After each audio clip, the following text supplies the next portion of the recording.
Please, don't take the cloth off. She begged, but the rancher did, and started shaking. The morning hung still, as if afraid to disturb the silence. A thin veil of fog slid low across the valley, swallowing the barbed fences and dry yellow grass. The only sound was the slow creak of saddle leather as Aaron Graves guided his old mare across the frost-bitten dirt. His coat was worn, his face carved by wind, regret, and too many winters alone. He didn't speak much these days. There was no one to speak to. The ranch, what was left of it, stretched behind him like a ghost too tired to haunt. The barn's roof had buckled last spring. His wife's photograph had yellowed on the mantel, and the house, empty, except for silence. He'd been riding to check the southern fence, just as he always did after the first frost. But today, something different caught his eye. A scrap of red, fabric maybe, half buried near the edge of the creek bed. He frowned. Aaron dismounted. His boots sank into the wet soil. As he stepped closer, his breath caught. There was someone lying there, wrapped in a grey wool blanket, motionless. A girl, no older than 16, maybe 17. Dirt crusted her ankles. Her knees were scraped raw, her hair stuck to her cheek with dried blood and something else. She didn't look up when he approached. Only her hand moved, gripping the edge of the blanket tighter around her. Aaron knelt. Slowly. No sudden movements. He had seen wild animals hurt like this, frozen with fear, but ready to bite. The girl's lips trembled. She whispered something so faint, it didn't reach him. "What?" he asked gently. Her voice cracked. "Please, don't take the cloth off." Aaron blinked. His hands paused in the cold air. "I wasn't going to," he said, his voice dry, gravelly from days of disuse. Still, she shook her head. "Don't, please." He saw then. The way her shoulders hunched, the bra, Obese's dark along her collarbone. The way she seemed to disappear into herself.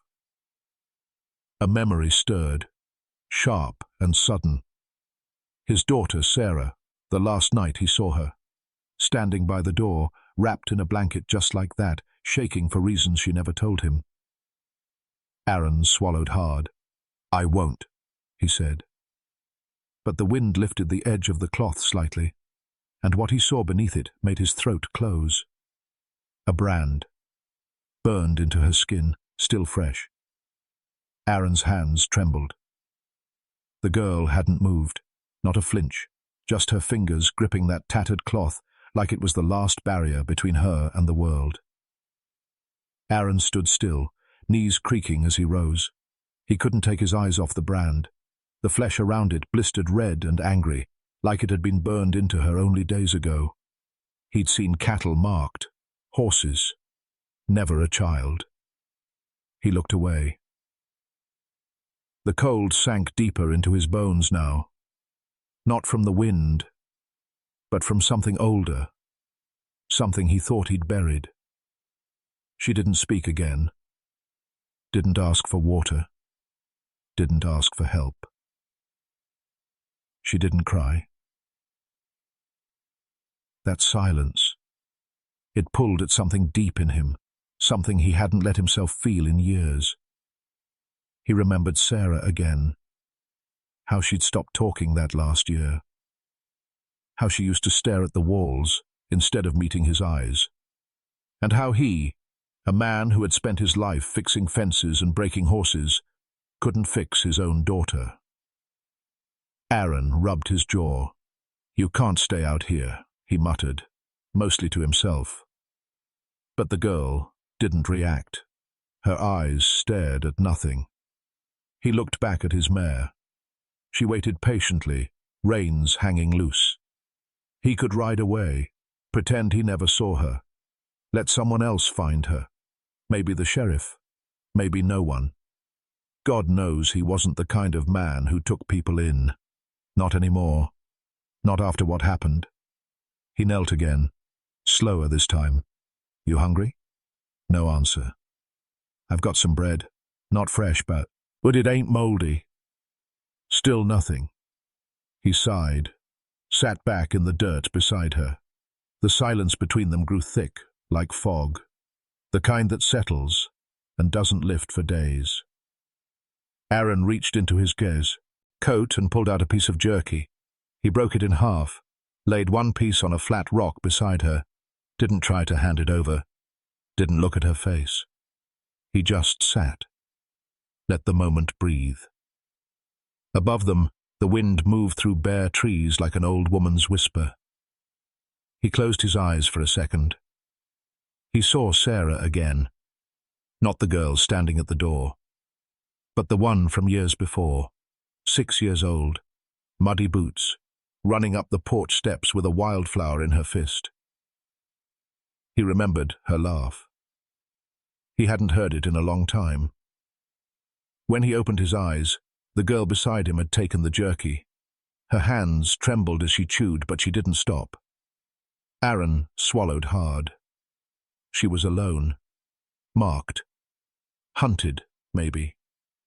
Someone had done this to her, and meant to keep doing it. He couldn't change the past, but maybe he didn't have to repeat it. He stood up. You can come with me, he said softly. Ain't much, just a quiet place, but it's warm and safe. She looked up. Her eyes met his, just for a breath. And he saw it.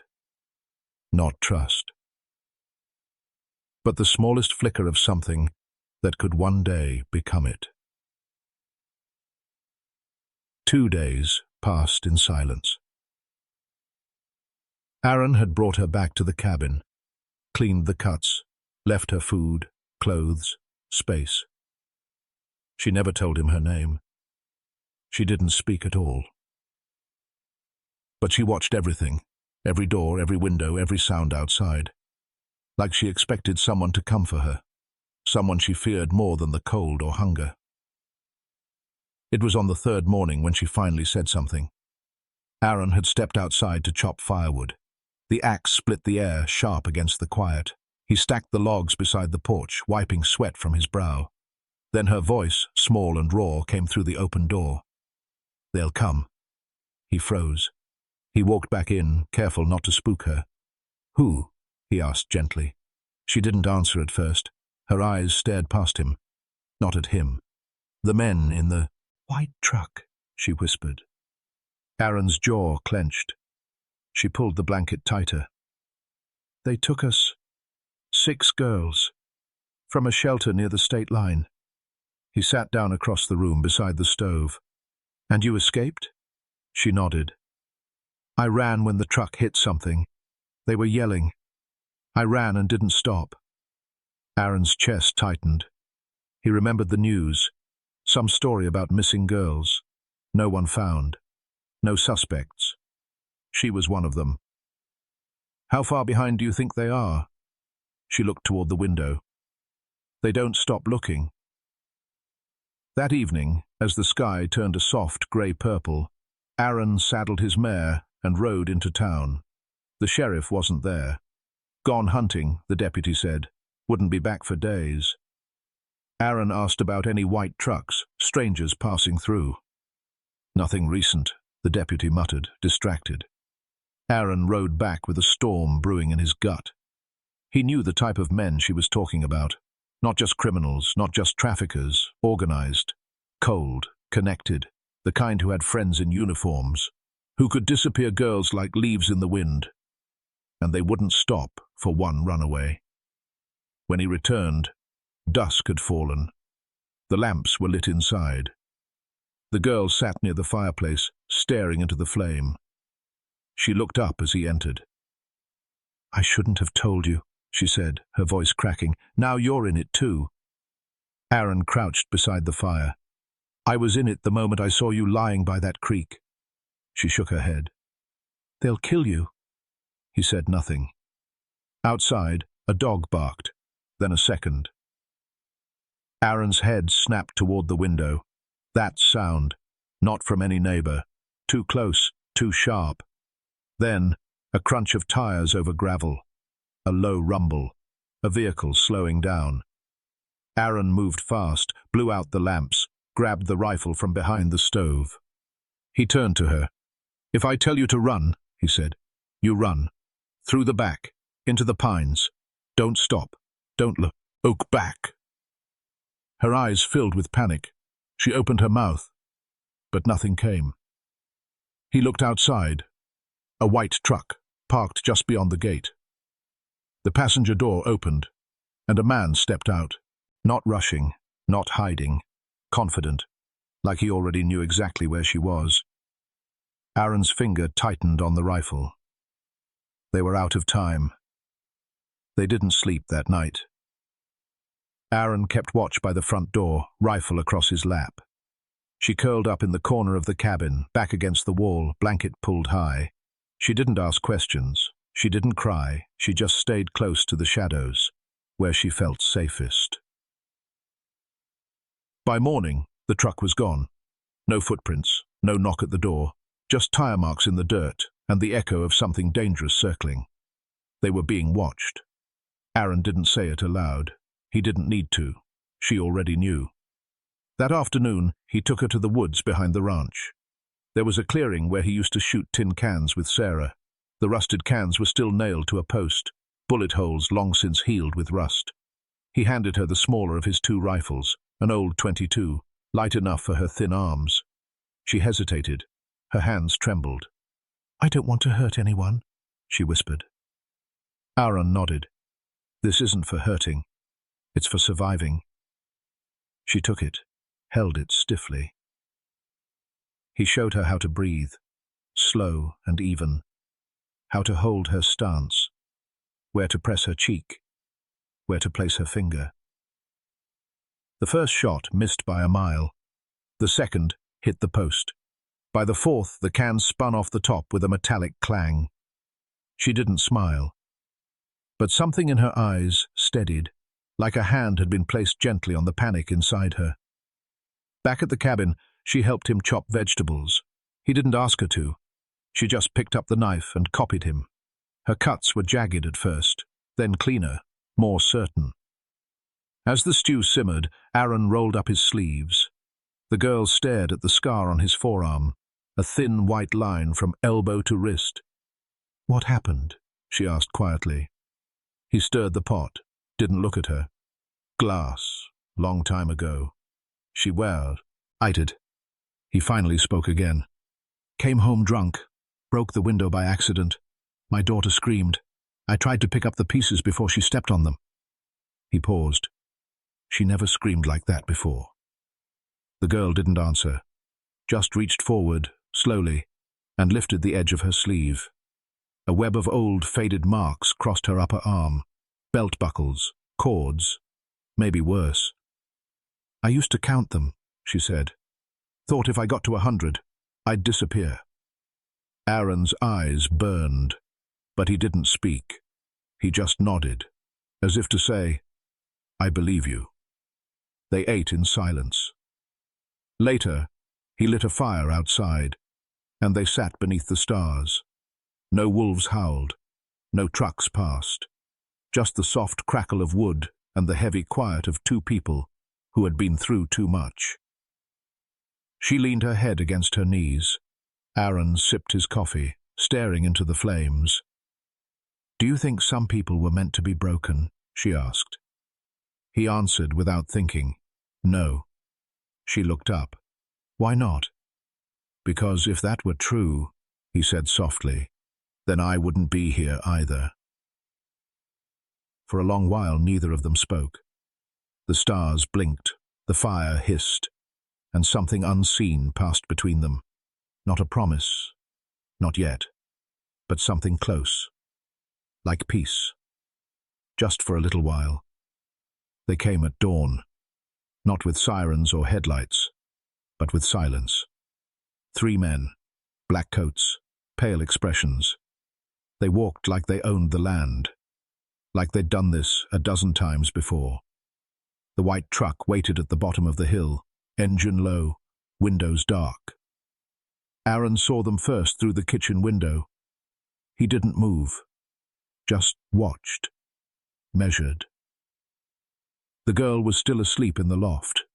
He whispered her name, the name she finally gave him just yesterday, June. She stirred, sat up, rubbed her eyes. "Stay down," he said. He pulled the rifle from behind the stove, checked the rounds, loaded 4, just like he had the night before. He didn't want to shoot anyone, but he would. The knock on the door was soft, like they were being polite, like this was just business. Aaron opened it slow. A man with a mustache stepped forward. Thin, polite smile. "Morning. Sorry to bother you. Looking for a girl came through here. Real quiet, real scared. You seen anyone like that?" Aaron kept one hand on the door, the other hidden behind it. "Haven't seen a soul. Just me and the land." The man's eyes wandered behind him, trying to look inside. "Funny. We traced her to these woods."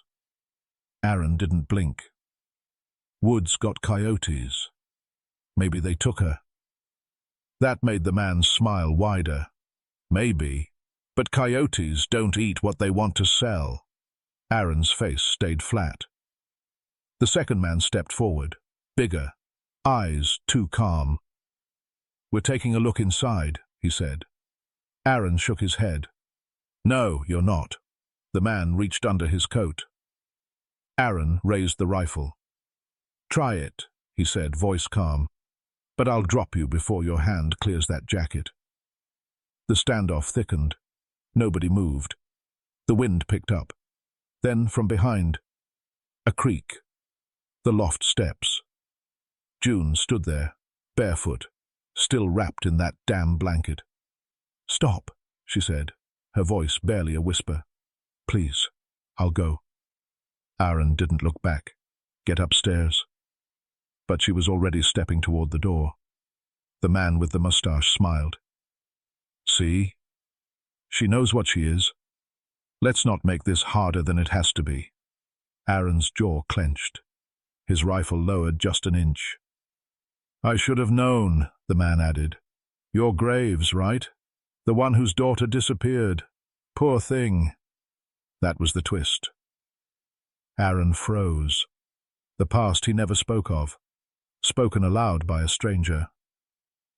"Funny how these girls keep ending up near you," the man said coldly. Aaron's hands trembled. But June stepped beside him. Her fingers found his wrist. "I'm not running anymore," she whispered. He looked at her. For a long breath he saw not just June, but Sarah too, standing beside him, fragile but defiant. "No," Aaron said, his voice steady now. "She's not leaving." The men drew their weapons. Gunfire cracked through the still air. Aaron fired first. One round slammed into the post beside the doorway. The second caught the taller man in the leg. He screamed, fell. Chaos exploded. Aaron shielded June with his body, pulling her behind the wall as bullets punched through the old wood. He fired again and again, until the only sound left was the clicking of an empty chamber. Silence. Then, footsteps running, tires squealing, the truck disappearing back down the hill. Aaron collapsed to the floor, a red stain spreading across his shoulder. June crawled to him, pressing her hands over the wound. "You're going to be okay," she cried. He looked up at her, pale, smiling through the pain. "You're safe now," he whispered. "That's all that matters." Then his eyes closed. The cabin smelled of blood and smoke. Sunlight crept through the shattered window, slicing across the floor like pale ribbons. The fire in the hearth had gone out. The wood had stopped crackling. Time had slowed to a hush. June knelt beside Aaron, her hand still pressed to his shoulder. The bleeding had slowed, but he was barely conscious. His breath came in short, strained gasps. His skin was cold beneath her palms. She looked around. One of the men was still there, the big one, lying in the dirt outside, groaning low. His weapon had fallen from his grip. She walked to the doorway, barefoot, knees trembling. The man looked up at her, blood leaking down his thigh, eyes full of venom and disbelief. "You're just meat," he spat. "You'll crawl back, like the rest." She said nothing. She picked up the rifle Aaron had dropped and held it tight, though her hands shook. The man's smirk faltered. He saw something in her now, not just fear, something hardened, something that couldn't be caged again. June didn't fire. She turned her back to him. Let him feel the kind of mercy he'd never shown. She locked the cabin door behind her, pushed the heavy oak table against it, then sank to the floor beside Aaron, wrapping his coat tighter around him. Outside, the wind moved the trees gently. No more engines, no more voices, just the ache of what had almost happened, and what had been stopped. Hours passed. Aaron's eyes fluttered open. He didn't speak, just looked at her, as if to ask, "Did we survive?" She nodded. He smiled faintly, then winced. "Need a doctor?" She nodded again, this time standing up. It was nightfall when she saddled the mare. She helped him mount, careful, slow. His body leaned heavy against her, but he gritted his teeth and held on. The ride to town was long, cold, quiet. No words passed between them, just breath, steam, and the sound of hooves on frozen earth. At the edge of town, the sheriff's lights blinked warm and yellow. June banged on the door with her small fists. The deputy stared at them in disbelief, a girl with fire in her eyes and a half-dead rancher beside her. Doctors were called. Reports were taken. But June didn't speak about the men in the truck. Not yet. Not everything. Only this. He saved me. And that was enough. Aaron was taken to a clinic down the road. June waited outside on the porch bench. She didn't cry. She didn't shake. She just sat. The coat still wrapped around her, the stars watching from above. A nurse came out after an hour. "He's going to make it," she said. June looked up. Her lips parted like she might speak. But instead, she simply nodded. Then leaned her head back against the wood and closed her eyes. For the first time in a very, very long while, she slept. Spring came slow that year. The snow melted in quiet puddles across the gravel road. Birds returned with shy songs, and the hills, once sharp with frost, softened under early sun. Aaron's wounds healed in silence. He never spoke much at the clinic, only nodded when asked questions. The doctor said he was lucky. He said nothing at all. When he was strong enough to walk again, he returned to the cabin. He didn't go alone. June walked beside him, smaller than the world, no longer smaller than herself. She carried the same wool blanket, but she didn't hide inside it now. It hung folded in her arms like something shed, something outgrown. They said nothing on the ride home, but they didn't need to. A week later, she painted over the blood on the doorframe. She swept the glass from the floorboards and helped repair the windows. She cooked stew that tasted nothing like his, but he ate it anyway. He fixed the roof of the barn. She helped. She shot the cans again, hit them all. One morning she placed something on the mantel, an old photograph.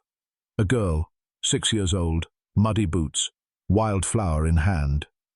Sarah. Aaron stared at it for a long time. "I don't know if I deserve to keep her," he finally said. June stood beside him. "You didn't keep me either. You let me choose." He looked at her, and the silence that followed said everything words couldn't. In time, she went back to school, under a different name, in a different town. But some nights, she'd return, ride the dusty road back to the cabin with her new books and her questions. He'd make coffee. She'd talk about what she was learning, about maps and court systems, and how you fight something without using your fists. He never interrupted. He just listened. Sometimes she'd still wake in the middle of the night, breathing hard, blanket clutched tight. He'd sit on the porch while she calmed down, not saying a word, just letting her know someone was there. And sometimes, when he felt his chest tighten with memories, he'd find her outside, barefoot in the grass, looking up at the stars. They never talked about the truck, or the men, or what almost happened. Some things don't need retelling, only surviving. Years later, when the cabin was quieter and the porch wood older, June carved 2 words into the door with her pocket knife. We stayed. And in that small sentence, scratched in crooked letters, was everything that mattered.